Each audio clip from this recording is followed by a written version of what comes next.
We all enjoy a bit of luxury. A few new shoes here, a few shirts and jackets here. The spectrum of brands to choose from is large.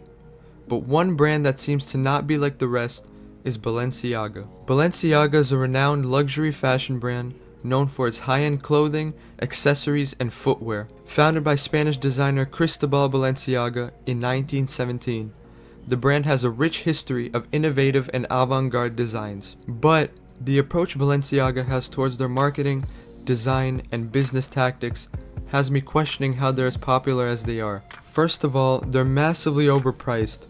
Like many luxury brands, you can expect to pay a premium price for luxury products because of the production quality and, realistically, the brand name behind these products. But Balenciaga takes this to another level.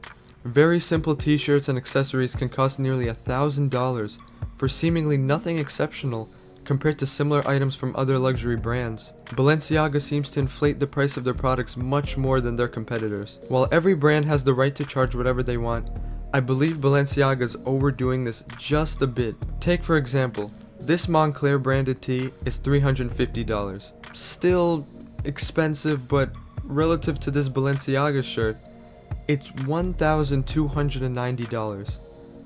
Are you actually serious? Yep, they're serious. Yes, of course, Balenciaga is expensive.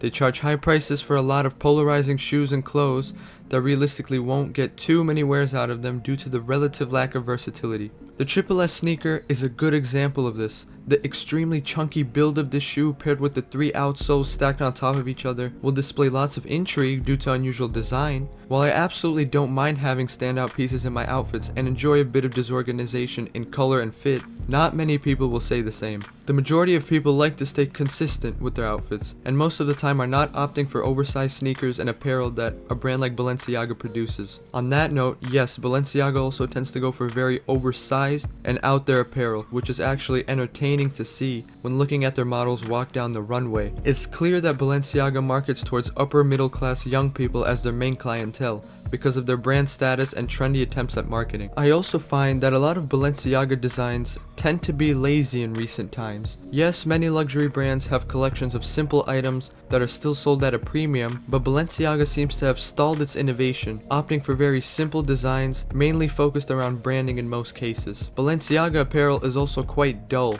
and lacks creativity behind it. Most of their current catalog are oversized simple black t-shirts and hoodies, with the occasional graphic print. While many people may appreciate this simplicity, I believe that a brand with so much history and interest behind it should be creating a more consistent flow of less basic, more adventurous apparel paired with the simpler branded items. But on the other side of the spectrum, Balenciaga also tends to create pieces far out there and wild. These faux wooden clogs, this leather trash bag, and these torn up dirty sneakers have all been recently released by Balenciaga. They've created clothing with exaggerated shoulder pads, huge fitting jackets, and even high fashion takes on everyday items like the Balenciaga IKEA tote bag. These pieces make it seem like Balenciaga treats some of their releases as a joke. Creativity is important, but there should be a middle ground between creative and wearable. I mean, hey, maybe they do joke around with the design process. I won't knock it though, because they're still profiting hundreds of millions of dollars in revenue every year. Balenciaga has had some instances of questionable and controversial marketing. I won't go into much detail in this video, but there has been accusations of child exploitation and dark themes that the brand emulated and have been disturbing at times. Balenciaga and Kering, the conglomerate fashion owner that owns Balenciaga, has since addressed the situation and refined its marketing tactics to be suitable for families and so on. To wrap things up, I find that purely based in my opinion, and remember, to each their own, Balenciaga is not valid. Although there are aspects of the brand that shine in certain niches of style, I just don't think that the brand is overall going to provide you with much value or satisfaction in most cases. And not all brands will. Balenciaga has an audience. And if you fall into that, who am I to tell you to not buy their products? As always, buy what you want and can afford.